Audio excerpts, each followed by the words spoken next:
coming up. And so my question is, have you put conditions like that on the transfer of funding to UNRWA?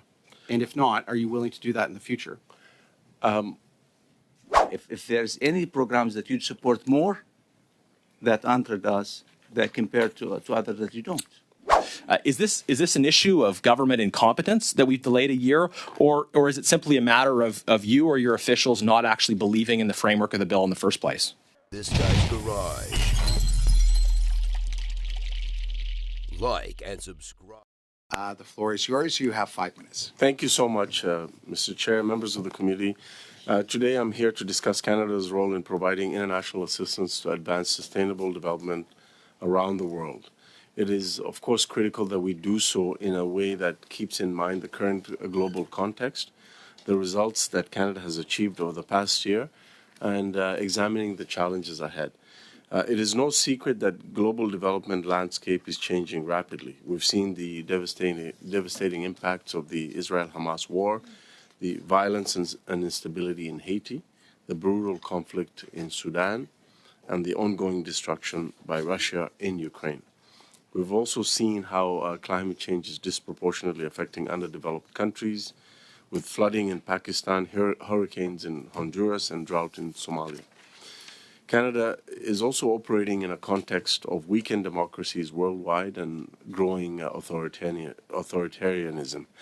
In particular, we're seeing a global backlash against gender equality. We're seeing a rollback of hard-won human rights, including sexual and reproductive rights, and this is very disturbing. In this context, Canada is steadfast in its commitment to advance gender equality and deliver a feminist approach to international assistance in pursuit of a more prosperous, safe, and equitable. Thank you, Mr. Chair. Minister, in the statistical report on international assistance for the fiscal year 2022-2023, the Government of Canada provided $730,000 in international assistance to Iran. Can you tell us what that was for? Because of the detailed nature of the question, I'll turn to my officials for that particular project. And thank you, Mr. Chair, for the question.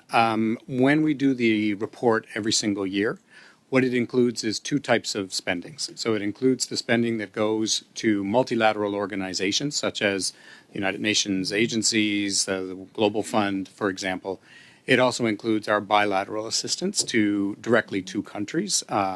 Usually it's not to the country itself, but it's rather through organizations that do development assistance work on the ground.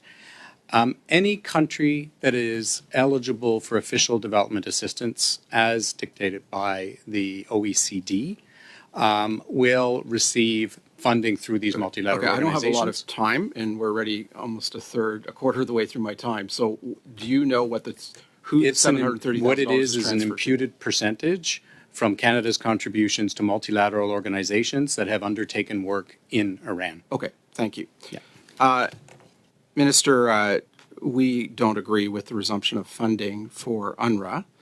The government announced a suspension of funding at the end of January, I think January 26th, and then reinstated it on March 8th. Were there any planned transfers during that roughly 5-week period? So what actually were we suspending during that 5-week period?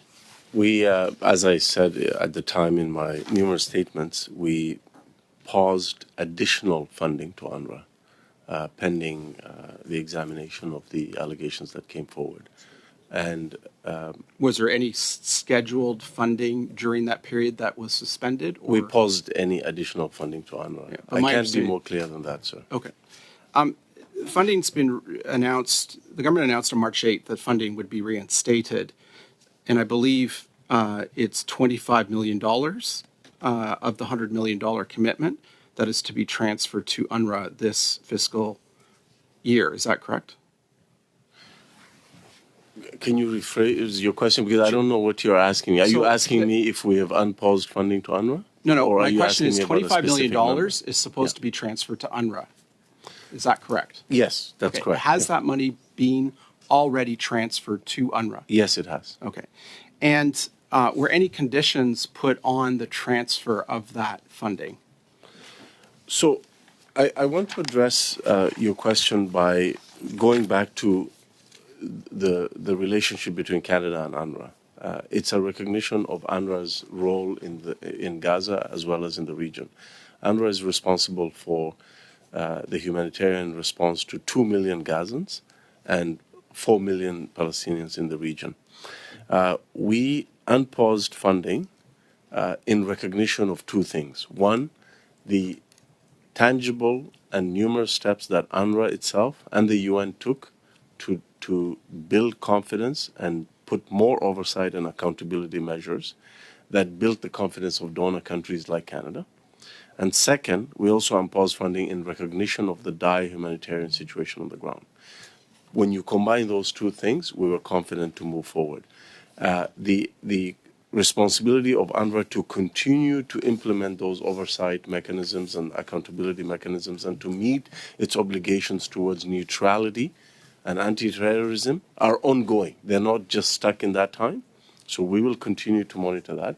But we're very confident at the number of significant steps taken both by UNRWA, the UN, and the Secretary General personally. The UN Kelowna report made 50 recommendations, some of which were to allow UN bodies such as UNHCR and the World Food Program direct access to Gaza to address the humanitarian crisis there without having to go through UNRWA. Were those the kinds of, have you put those kinds of conditions tied to those recommendations in the report on the transfer of the $25 million? And if not, are you prepared to put conditions on the remaining $75 million that is yet to be transferred? So, number one, the World Food Program is already in Gaza. Yes, but the report's criticism, the UN report's criticism of how the World Food Program is operating in Gaza is that it's not operating under its own auspices there, but rather has to operate under under UNRWA, under UNRWA, rather than under the World Food Program. And so their recommendation was that UN agencies be able to go directly into Gaza without having to seek intercession through UNRWA. And so my question is, have you put conditions like that on the transfer of funding to UNRWA? And if not, are you willing to do that in the future?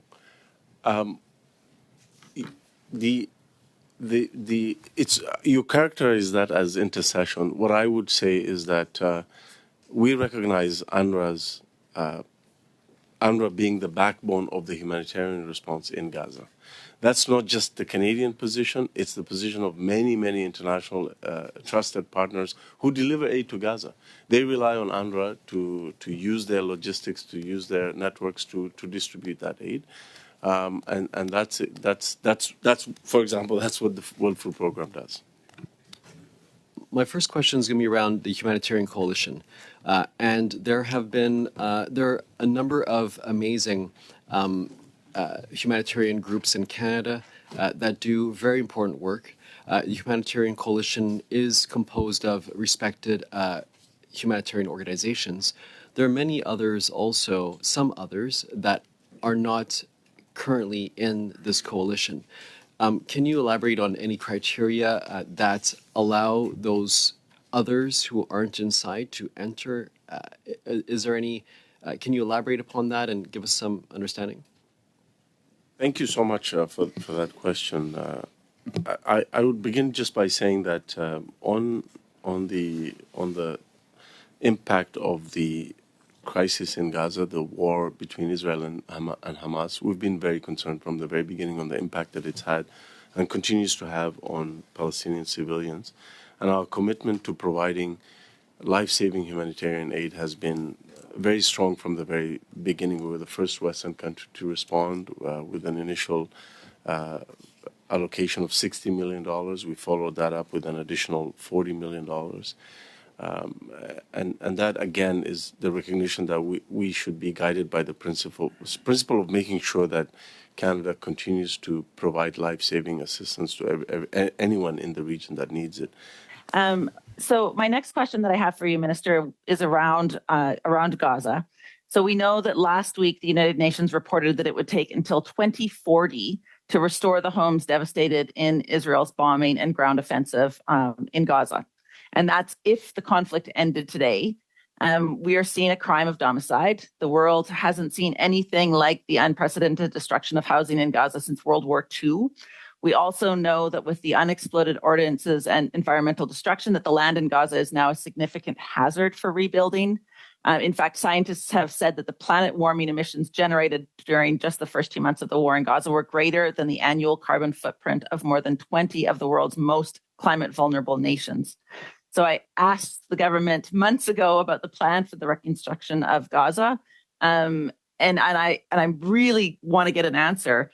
What is the plan for the government? Will you clearly state now that Canada will not accept any solution that denies the right of Gazans to return to their land? And what plans have you made for increasing Canadian assistance to help fund the rebuilding of Gaza for Gazans when this war is over? Because there is a very deep concern that as we rebuild Ukraine, as we rebuild Gaza, as we rebuild Sudan, that the people around the world will suffer if the money going to that rebuilding is coming off their backs, and the people that are living in these communities need support to rebuild their communities. We're already 20 seconds over, so if you could respond as briefly as possible, Minister. Yeah, Mr. Chair, that'll be a challenge because the member has asked like 4 questions in one, so I don't know which one to start with. But all to say is that we've been there for the Palestinian civilians in Gaza, and we'll be there in the future. And of course, we are advocating for a ceasefire so that we can actually allow more aid to go in and have unimpeded access for humanitarian workers. Minister, you've paused the assistance or aid to UNRWA for about 6 weeks. Is that correct?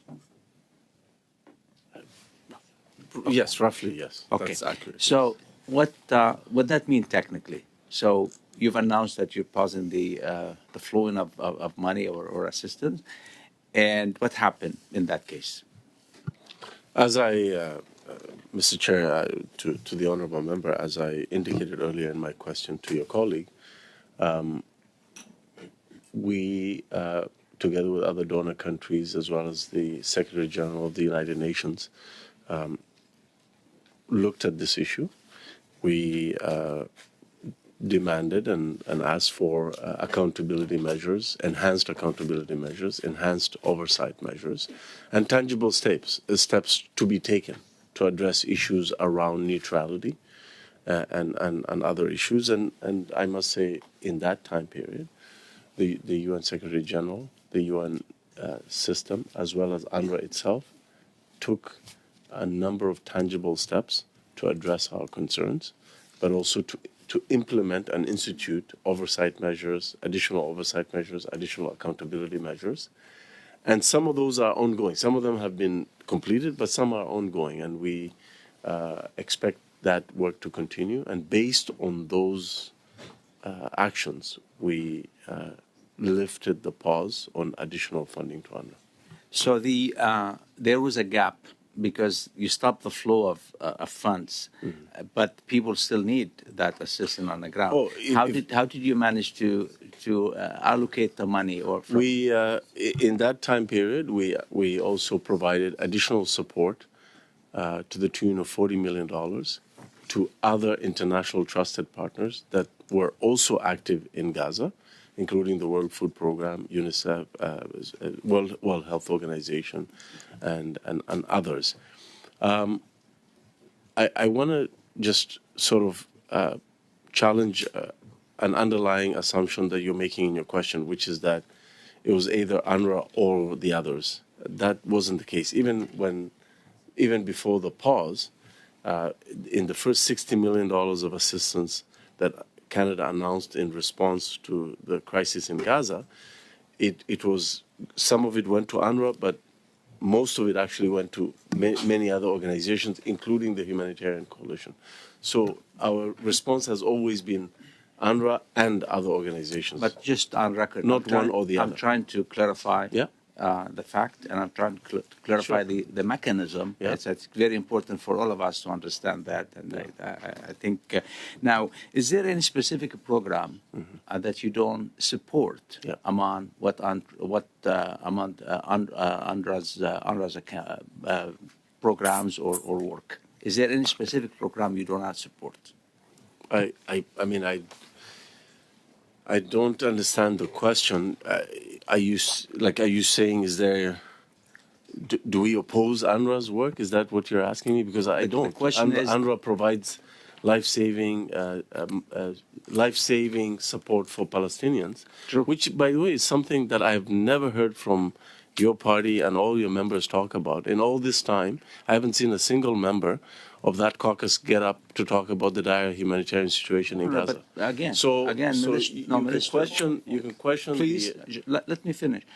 I think the premise of the question is this, that I'm saying UNRWA has several programs that they do, some of the food, some of the education, some. Okay. Is there any specific program that the Canadian money does not support among what UNRWA do, or we support everything they do? That's the question. We support the work of UNRWA to provide life-saving assistance to Palestinian civilians. That's what we do. True. But is there any specific programs that you say, I won't support this specific program? Mr. Chair, I don't understand the nature of the question. We provide funding to UNRWA to provide support to Palestinian civilians, and that includes delivering humanitarian support, as well as education and other services. But for us to understand how the money is going to be distributed, it's just a normal question, as I said earlier. I mean, there's certain areas that UNRWA do a lot of work for so many years. We understand that. Yes. And I've lived through it somehow in the past. There's no surprise. Right. I'm asking the technical question about how, if there's any programs that you'd support more that UNRWA does that compared to others that you don't. So now you're talking about the proportion. Which one is more, which one is less? I'll turn to the officials for that. All I know is that UNRWA is the backbone of the humanitarian response in Gaza, and we support them for doing that work. And they have an extensive history and network. And, you know, who delivered what truck and when, I can't answer that. That's too granular. Thank you. I am deeply concerned about the humanitarian situation in Gaza and in Afghanistan. As I've said many times, both of these territories are controlled by recognized terrorist organizations. Canadian organizations cannot operate in these places without authorization. That was the problem that Bill C-41 was supposed to solve. It was supposed to provide a framework whereby organizations could provide support in terrorist-controlled areas. Now, we heard last spring when we studied this bill at the Justice Committee about the great urgency of the matter to avoid another winter in the case of Afghanistan. Minister, it's been a full year. No organization has given authorization because there's been no framework whatsoever to give them authorization. In my view, given the urgency of this, given what we were told a year ago the urgency was, this is utterly disgraceful, and this affects many of the humanitarian contexts that we're talking about. Is this an issue of government incompetence that we've delayed a year, or is it simply a matter of you or your officials not actually believing in the framework of the bill in the first place? So I will avoid the hyperbole of the member and stick to yeah, many people are dying, and I've only been given 2 minutes. So you have 30 seconds. Could you provide an answer? I'm not going to resort in that hyperbole if you let me answer. I'll give you the answer that I provided. Please. I want to know. What's the answer? That I provided earlier, which is that this is an important matter. The delays are frustrating for all of us, and I understand where you're coming from. Public safety is leading this effort. We're working with them. I hope we can arrive at a solution very soon in the coming months, and that we operationalize this as quickly as possible. Yeah, Minister, that's not good enough. And if I seem frustrated, it's because I am, and I'm trying to reflect the urgency and frustration of the vast number of people who have families in Gaza, in Afghanistan, and other places that are controlled by terrorist organizations. I want one more question I want to get in. I sent you a letter along with other members. You have 9 seconds. Well, I'll get it in. I sent you a letter on Burma. It took you 6 months to respond, and you didn't answer the core question. Why are you providing aid through government-controlled areas instead of opposition-controlled areas in Burma. It took you 6 months to respond, and you didn't even answer that basic question. Why not through opposition-controlled areas? Very briefly, Minister. It's very rich that the honourable member is trying to give me a hard time for aid to Burma when his leader would cut all international aid. Maybe you should advocate. That is complete nonsense. Can you Mr. answer the Janice, you're question out and of take your time. job seriously? Mr. Janice, as I've indicated to you, you're out of time. Thank you. Can you answer the question, Minister? Mr. Janice, you're out of time. Mr. Janice. Yeah, but just on a point of order, Chair. Can I have a point of order on then? several occasions, you're out of time. Yeah, I have a point of order, Chair. You are. Yeah, I have a What point of is your order. point of Yeah. order? Chair, witnesses at parliamentary committees have an obligation to answer questions. That applies to ministers as well as to members of the public. And I asked a very direct question, and I'd like you to put to the minister that he has an obligation to provide a simple answer to a simple question. Mr. Janice, I understand that the minister did respond to your question.